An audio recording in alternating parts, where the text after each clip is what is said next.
कारुण्य रूपम करुणाकरंतम श्रीराम चंद्रम चरणम प्रपद्ये।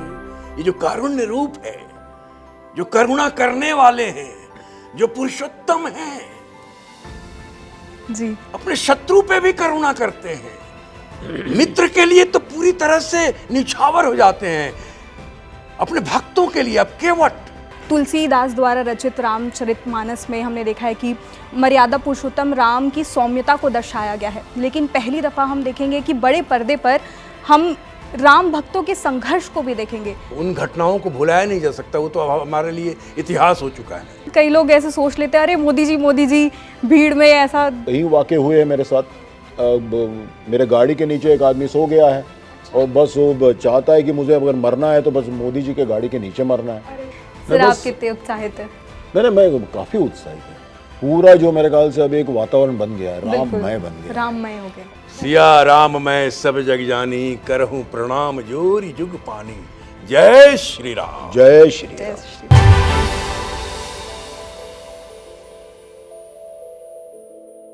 6, 9, 5 इन संख्याओं में राम भक्तों का दर्द छिपा है, जिन्होंने 27 वर्षों तक रामलला को टेंट में देखा है, चाहे धूप हो या हो बारिश। ये कलयुग के उस अयोध्या कांड की कहानी है जिसमें मां सरयू की लहरें भी हैं और राम मंदिर निर्माण के लिए बरसों तक की गई प्रतीक्षा भी। तो हमारे साथ इस वक्त 6, 9, 5 के कास्ट के 2 मेंबर मौजूद हैं। इनसे ही जानते हैं। सर आप लोगों का दैनिक जागरण में भरपूर स्वागत है। नमस्कार। सबसे पहले सर मैं पूछूंगी कि 6, 9, 5 यही संख्या क्यों ली गई, इसके पीछे की क्या कहानी है? 6, 9, 5 बहुत ही महत्वपूर्ण तिथियां हैं ये। 6 दिसंबर को ढांचा गिरा था 1992 को। 9 नवंबर 2019 को सुप्रीम कोर्ट का वर्डिक्ट आया था और 5 अगस्त 2020 को आदरणीय प्रधानमंत्री जी ने शिलान्यास रखा था राम मंदिर का। तो ये जो है 6, 9, 5 ये इस तरह से नाम रखा गया है फिल्म का। और इसमें जो घटनाक्रम है वो जो मंदिर बनने की जो यात्रा है, जो आंदोलन है, जो संघर्ष है, जो कार सेवकों का और उसके बाद मंदिर बनने तक आज तक का, तो वो सारी घटनाक्रम के जो मूल तत्व हैं वो लिए गए हैं। क्योंकि 2.5 घंटे की फिल्म में अब पूरी बात नहीं आ सकती, क्योंकि पूरा इतिहास नहीं आ सकता, तो वो सारी चीज़ें इसमें रखी गई है मूल तत्व लेके, और ये फिल्म बनी है जो अभी 19 जनवरी को आ रही है। तुलसीदास द्वारा रचित रामचरितमानस में हमने देखा है कि मर्यादा पुरुषोत्तम राम की सौम्यता को दर्शाया गया है, लेकिन पहली दफ़ा हम देखेंगे कि बड़े पर्दे पर हम राम भक्तों के संघर्ष को भी देखेंगे। तो सर क्या 3 घंटे में या 2.5 घंटे में उस संघर्ष को महसूस किया जा सकता है? बिल्कुल किया जा सकता है, क्योंकि वैसे तत्व हैं वो, और वैसी संवेदना है, वैसी मार्मिक घटनाएं हैं, और उन घटनाओं को भुलाया नहीं जा सकता, वो तो हमारे लिए इतिहास हो चुका है। लेकिन ये जो दिन आया है अभी, जो आ रहा है 22 जनवरी का, ये हमारे लिए अब उत्कर्ष का दिन है, उद्गार का, उद्गम का दिन है, आदर्श का दिन है, ये एक हित का दिन है। तो उस तरह का दिन है और उसका एक सेलिब्रेशन है, और उसके साथ ही ये फिल्म आ रही है 19 जनवरी को। सर मैं आपसे पूछना चाहूँगी 6, 9, 5 पहले इन संख्याओं को काले दिन के रूप में देखा जाता था, लेकिन अब जब प्राण प्रतिष्ठा का माहौल है तो ये अब राम भक्तों के लिए एक सेलिब्रेशन हो गया है। अब उनके लिए स्वर्ण अक्षर बन गए हैं। तो आप लोग जब अयोध्या में शूटिंग करने गए थे, आप लोगों को भी ऐसा फील हुआ कि पूरी अयोध्या राममय हो गई है? जी हाँ, अभी हम लोग जब गए थे, और ख़ास करके मैं जब गया था, तो बस वैसे तो आपको पता है कि मोदी जी को तो पूरा वर्ल्ड अभी बहुत चाहता है, बहुत प्यार करता है। बस हमारी प्रतिमा जो बनी हुई है वो काफ़ी, हम दोनों में काफ़ी साम्य है। तो जब मैं अयोध्या शूटिंग के लिए गया तो बहुत सारे लोग जुड़ गए थे, गांव के कई लोग मुझे देखने के लिए भी आए थे। बस एक प्यार है उनके प्रति। मगर एक है कि मेरा सौभाग्य है कि आज 695 जो फिल्म बनी है उसमें मुझे काम करने का सौभाग्य मिला। सर ऐसा होता है आपके साथ? कई लोग ऐसे सोच लेते हैं, अरे मोदी जी भीड़ में, ऐसा कभी हुआ है कोई इंसिडेंट? अरे बहुत सारे वैसे मेरे पास अनुभव है। और जब मैं जाता हूँ और रैली में खड़ा हो जाता हूँ तो लोगों को लगता है कि मोदी जी खड़े हैं। स्वयं मोदी जी प्रकट हो बस गए। ऐसे ही कॉस्ट्यूम पहन के जब जाते हैं तो फिर लोग जुड़ जाते हैं। वह तो कई वाक़े हुए हैं मेरे साथ। मेरे गाड़ी के नीचे एक आदमी सो गया है और बस वो चाहता है कि मुझे अगर मरना है तो बस मोदी जी के गाड़ी के नीचे मरना है। उनको पता नहीं है कि वहाँ जो मोदी जी के हमशक्ल बैठे, ये पता नहीं था। इतना ही नहीं तो अभी मैं आपके यहाँ आ रहा था आपके ऑफिस में, तो एक लेडी मेरे नज़दीक आ गई, हम लोग साथ में थे, तो उन्होंने कहा अरे मोदी जी है क्या, मोदी जी है। तो इस तरह का उन्होंने बात की। फिर नहीं, फिर मैं जानबूझ के जो है, अभी मैं आपको बता देता हूँ मेरा रिएक्शन क्या होता है। अभी मैं टाटा कैंसर अस्पताल में गया था और हम लोग बस ऐसे 4 लोग ऐसे बात कर रहे थे, मैं ऐसे खड़ा था, तो एक लेडी जो थी उसको, वो कैंसर पेशेंट थी, उसके नाक में हाथों में सब नली लगी हुई थी। वो बेड से उठ के मेरे पास आ गई और उन्होंने मुझे पैर पकड़ लिया, बोला रही है।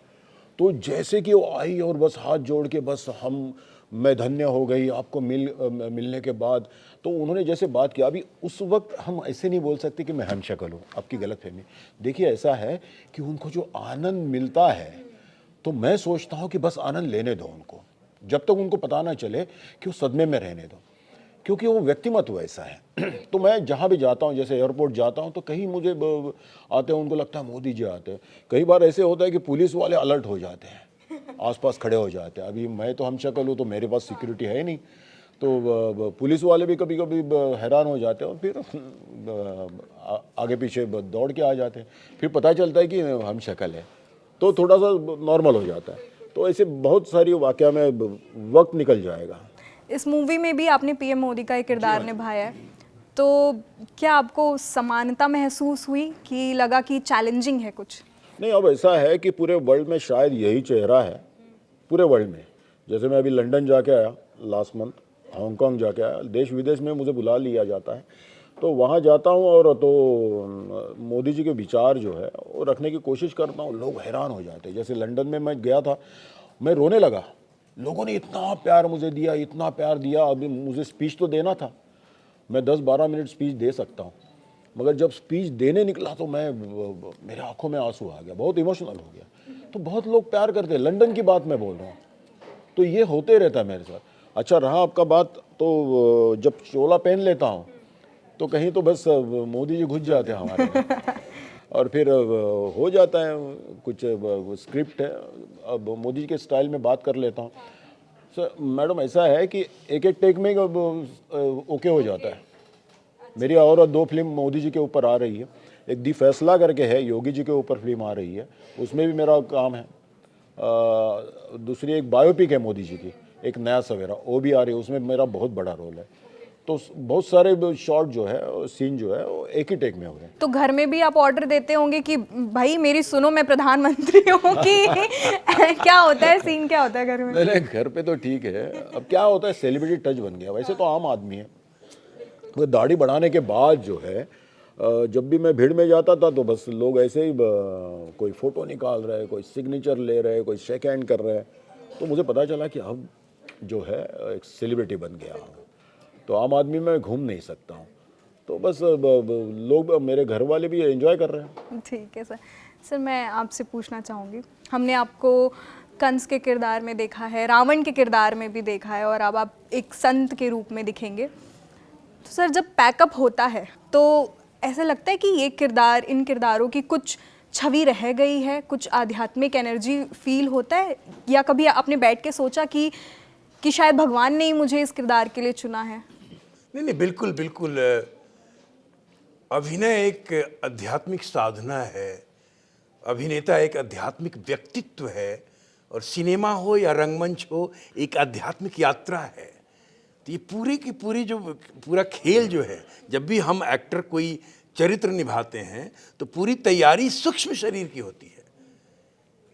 ये जो स्थूल शरीर दिख रहा है, फिजिकल बॉडी दिख रहा है, ये तो एक इंस्ट्रूमेंट है, उपकरण है, इसके द्वारा वो प्रस्तुत होता है। तो वो चरित्र वो बिना अध्यात्म के हो नहीं सकता, वो स्पिरिचुअलिटी के बगैर हो ही नहीं सकता। तो ये वो चीज़ें करने के बाद उसको उतारना पड़ता है, क्योंकि कहीं ना कहीं मन मस्तिष्क में वो चीज़ें अपनी छाप अंकित करती हैं, लेकिन उसको धीरे धीरे उसको निकालना पड़ता है। क्योंकि फिर आपको दूसरे रोल्स भी करने हैं, तीसरे रोल नहीं तो सारे रोल एक जैसे दिखेंगे। तो इसलिए तो ये एक प्रोसेस है, लेकिन स्पिरिचुअलिटी है, उसके बगैर आप कर नहीं सकते। और वैसे भी पूरा संसार एक मंच है, हर व्यक्ति अपना किरदार निभाने आया है और सुप्रीम डायरेक्टर बैठा हुआ है। आपको चारू के रूप में भेजा है कि जाओ चारू का किरदार निभाओ। मैं अखिलेंद्र मिश्रा, विकास जी अपना किरदार निभा रहे हैं। सर, रामलला के कौन से ऐसे वैल्यूज़ हैं जो आप अपने जीवन में भी उतारते हैं? लोकाभिरामम रंग रंग रूपम राजीव नेत्रम रघुवंशनाथम कारुण्य रूपम करुणाकरंतम श्री राम चंद्रम शरणम प्रपद्ये। ये जो कारुण्य रूप है, जो करुणा करने वाले हैं, जो पुरुषोत्तम हैं, जी, अपने शत्रु पे भी करुणा करते हैं, मित्र के लिए तो पूरी तरह से निछावर हो जाते हैं, अपने भक्तों के लिए अब केवट शबरी। ये क्या है? जिस गरुड़ ने सीता मैया के लिए रावण से युद्ध किया और प्राण छोड़ा, तो वो भगवान श्री राम की गोद में प्राण छोड़ा और उसका अंतिम संस्कार किए। वो चीज राजा दशरथ को भी प्राप्त नहीं हुआ, वो राम जी के जाने के बाद उन्होंने प्राण छोड़ा। तो ये जो सारी चीजें हैं कि वो पेड़ पौधे पत्तों से, वो पत्तियों से, फूलों से, वो सबसे प्यार करते थे, झरनों से, पहाड़ों से। वो 14 वर्ष जो वनवास रहे, वो इन्हीं के बीच तो रहे, बंदरों से, भालुओं से। वो उनकी सेना थी। ये क्या था? हर जीव से प्यार करो, यही संदेश दे रहे हैं। ममत्व जो है, करुणत्व जो है, जो मित्रता जो है, और शत्रुता में शत्रुता नहीं है, उसमें भी कहीं ना कहीं करुणा है। तो ये सारी बातें भगवान श्री राम जो हमें देते हैं, उनका जो चरित्र है इतना विशाल, इतना विराट है कि उससे जितना सीखा जाए उनसे उतना कमाल है। भारतीय संस्कृति के मूल आधार है भगवान श्री राम। ऐसे नहीं है, कण कण में भगवान है कहा जाता है, और भगवान श्री राम है हर जगह। कहते हैं हम में, तुम में, खड़त खम्भ में, घट घट व्यापत राम। तो राम ही राम है। और अभी तो पूरा भारतवर्ष राममय हो गया है, बल्कि पूरी दुनिया राममय हो गई है। राम के भक्त जहां जहां हैं पूरे संसार में, सब अभी इंतजार कर रहे हैं, प्रतीक्षारत है कि 22 जनवरी कब आए, कब प्राण प्रतिष्ठा हो। तो ये तो अपने आप में अद्भुत दिन है और प्रसन्न चित्त रखने वाला और सबको नृत्य करवाने वाला दिन है। और ये दिन जोड़ के मुझे ये कहना है कि कौन है राम, कि कौन है राम। राम एक चेतना है, बिंदु है, बिंदु जिसे बृहस् कोटि कहते हैं। तेज तेज जो कि समस्त कोटि की रचना के कल्पना का हेतु है। अनाम है, अनाम जो धैर्य धर्म का है। शौर्य अनंत अनंत क्रोध का, अब अनंत अनंत क्रोध का, प्रचंड विजय का, निलय प्रलय विराम है, विराम है अहेम का। है शोध इस अनंत का, अनंत मुक्त क्रोध का, अनंत भक्त बोध का, अनंत शक्ति श्रोध का, अनंत मुक्त धाम है। वो एक नाम राम है, वो एक नाम राम है। वाह, बहुत बढ़िया नमो सर। पार्वती पते हर हर महादेव। तो ये राम है। बिल्कुल सर, आपने बहुत ही अच्छे से बताया हमें। सर, आज के युग में स्पेशली जो युवा है उनके लिए कितनी ज़रूरी है ये मूवी देखना? हर जो यंग है उन्होंने ये देखना चाहिए, क्योंकि वो जो प्रवास है वो संक्षिप्त स्वरूप में दिखाया गया है।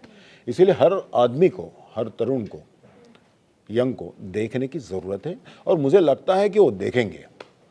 सर, आप लोग जब अयोध्या में शूटिंग कर रहे थे तो ऐसा हुआ कि आप लोगों ने साधु संतों से भी उनकी कुछ कहानी सुनी हो, या उस समय का, जब 1992 में हुआ था उस समय की कोई ऐसे किस्से सुने हो जो अभी तक पता ना चला हो? क्योंकि ये जहाँ तक मैंने ट्रेलर देखा और समझा कि साधु के ज़रिए ही बताया गया है पूरा संघर्ष। बिल्कुल बिल्कुल बिल्कुल। जो मूल जो संघर्ष था, परमहंस जी थे रामचंद्र दास जी, उनका जो संघर्ष था वो उस चीज़ को ही आगे बढ़ाया गया है, और वही आगे बढ़ा था, आंदोलन का रूप लिया था, और फिर कार सेवक आए थे। तो वो सारी चीज़ें हम लोग जब अयोध्या में शूटिंग कर रहे थे तो जितने वास्तविक लोकेशन है, जो रियल लोकेशन है, वहीं शूट किया। दिगंबर अखाड़ा करके एक जगह है जहाँ पे जनरल डायर की तरह, जैसे जलियांवाला बाग में कांड हुआ था, तत्कालीन सरकार ने वैसे कार सेवकों को और संतों को गोली से भून दिया था, हजारों को। तो हम वहाँ शूट कर रहे थे। वो कहानियाँ जब हमें पता चली तो हमारा दृश्य था वहाँ, हमारा डेथ सीन भी वहीं हुआ है। जब वो गोलियाँ चली हम रिक्रिएट कर रहे थे उस दृश्य को। सिनेमा तो रिक्रिएट करता है उस दृश्य सीन को, वो करना है कि गोलियां चल रही हैं, लोग मर रहे हैं, भाग रहे हैं। तो वो वही धरती थी, दिगंबर अखाड़ा का वही कैंपस था। और उसी तरह से संत मारे गए, उसी तरह से कार सेवक मारे गए, कोठारी बंधु मारे गए, सबके सब। तो वो मार्मिक जो दृश्य था जिसे हम देख के बहुत ही संवेदनशील हो रहे थे, हृदय बहुत आह्लादित हो रहा था, बहुत करुणामय हो रहा था, और उस दृश्य को कर भी रहे थे हम। तो वहाँ के जो लोग थे, पुराने पत्रकार भी थे, वो भी आके सुना रहे थे कई बातें, कई वर्णन जो कि कई लोगों ने आंखों देखी थी, कई लोगों ने उसको छापा था, जो पत्रकार थे वो सब बातें बता रहे थे वहाँ की। तो वास्तविक जैसे कि हम लोग जब सरयू घाट पे शूटिंग कर रहे थे तो वो पूरा का पूरा नज़ारा दिख रहा था। लोग बताते थे कि यहाँ ये हुआ था, यहाँ ये हुआ था, यहाँ। जो लोग नहीं जानते उनको भी देखना चाहिए, क्योंकि उनको पता तो चले कि ये जो मंदिर बन रहा है, बन के तैयार हुआ है, प्राण प्रतिष्ठा होने जा रहा है, क्या इतिहास है इसके पीछे, ये जाने। लोगों को मतलब पता ही नहीं है। लोग अपने मौज मस्ती और डिजिटल दुनिया में खोए हुए हैं। एक मोबाइल पे पूरी दुनिया सिमट गई है, लेकिन वहाँ ये इतिहास नहीं है। जो इतिहास, क्योंकि सिनेमा एक विजुअल माध्यम है, उसका इम्पैक्ट बहुत ज़्यादा विजुअल मीडिया का पड़ता है। तो वो मेरा ख्याल है उसका इम्पैक्ट पड़ेगा, लोग देखेंगे तो। बिल्कुल सर, बिल्कुल। सर आखिरी में बस आप दोनों से जानना चाहती हूँ, प्राण प्रतिष्ठा से पहले आप लोगों की मूवी रिलीज हो रही है, कितने उत्साहित हैं? बिल्कुल उत्साहित है। और मैं आग्रह करूंगा कि पूरे देशवासियों से कि लोग देखें, जो भी राम भक्त हैं वो देखें, जो राम भक्त नहीं है वो भी देखें, जो श्रद्धा से भक्ति से राम राम कर रहे हैं वो भी देखें, और जो वैमनस्य से ईर्ष्या से कर रहे हैं राम राम वो भी देखें। क्योंकि राम का नाम ईर्ष्या से लो, शत्रुता से लो, मित्रता से लो, भक्ति से लो, श्रद्धा से लो, राममय आदमी हो ही जाता है। तो सब जाके देखें इसको, क्योंकि एक न एक दिन राम में सब हो जाएंगे, और सब हो गए हैं। तो जाके देखें और पता चलेगा कि इतिहास क्या था। सर आप कितने उत्साहित हैं? मैं काफ़ी उत्साहित है। पूरा जो मेरे ख्याल से अब एक वातावरण बन गया है, राममय बन गया है, राममय हो गया। और बस लोग वही प्रतीक्षा कर रहे हैं कि बस 22 तारीख की प्रतीक्षा कर रहे हैं। तो बस, और मुझे लगता है 22 तारीख को तो पूरे हिंदुस्तान में ही नहीं तो पूरे वर्ल्ड में ऐसा एक अलग माहौल होगा, आप कल्पना नहीं कर सकते। जहाँ जहाँ मंदिर है वहाँ दिए लगेंगे, बहुत भीड़ होगी, एक उत्साह होगा। आप कल्पना करिए क्या होगा। तो हिंदुस्तान में एक वातावरण निर्मित हो रही है, तो इसका आनंद है, तो उत्साह तो काफ़ी है। और 22 के पहले 19 को फिल्म आ रही है, और हमारी फिल्म आ रही है, ये बहुत कम समय में बनी है ना? बहुत कम। एक विजन था कि एक पूरी फिल्म अयोध्या में शूट की है, सिर्फ कोर्ट सीन छोड़ के। पूरी फिल्म हम लोगों ने 42 डिग्री टेम्परेचर पे फिल्म शूट की है। इतनी गर्मी थी, इतनी गर्मी, इतनी ये भी गर्मी एक चैलेंज होगा। ये भी एक बहुत बड़ा चैलेंज था, क्योंकि दाढ़ी मूछ में काफ़ी संत जो थे, मेन एक्टर्स जो थे, दाढ़ी मूछ विग, तो वो एक अलग ये था, चैलेंजिंग था। सूर्यदेव अपने उरूज पे रहते थे। दैनिक जागरण की पूरी टीम की ओर से आप लोगों को बहुत शुभकामनाएं, और आप लोगों की ये फिल्म सुपर डुपर हिट जाएगी, ज़रूर जाएगी। सिया राम मैं सब जग जानी, करहूँ प्रणाम जोरी जुग पानी। जय श्री राम। जय श्री राम।